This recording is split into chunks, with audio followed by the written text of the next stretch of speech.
of that back and front, it was so we had when we are friends. So there were times when we are like we quarrel, we fight, and we everything. had our differences. A lot of differences. There's this family friend of ours that he still does not believe. His name is Zico now. He still does not believe that that I am married to Precious. Like this Precious that we are fighting and quarreling in the house. He wouldn't believe. But there's something striking that happened. Remember when we were working in Useden? So one of those days we were going to work, and then we saw a beautiful building. I believe that building is still waiting for us to buy it. And so we just needed to know how much it was sell actually. So we needed to know how much the bidding was going for. So I picked up my phone. I placed a call.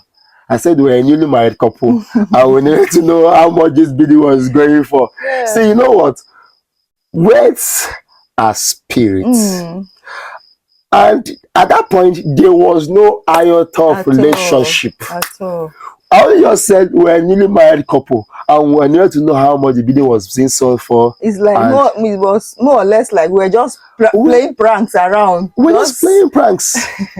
And before you know it, fast forward into 2019, we're already married. And you see, there was, so I want to ask this question. I know in the midst of that back and front that we experienced, what made you accepted to marry me, or what would you say is the thing that gave you a green light? Well, when he actually proposed, when he popped the question, I was like, will you marry me? I was like, what's the worry this was here? And no, we had our differences. Sure. I never in my life believed that we were going to end up together.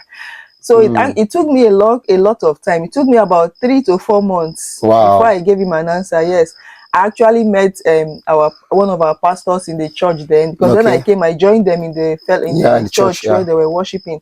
So I actually met one of our pastors and I told him, I said, sir, this is what is happening. Oh, this so person I asked me to marry him. So the pastor just laughed and he said, well, if it was the will of God that God is going to perfect it, and he prayed with me. And I met other people too where I was working too.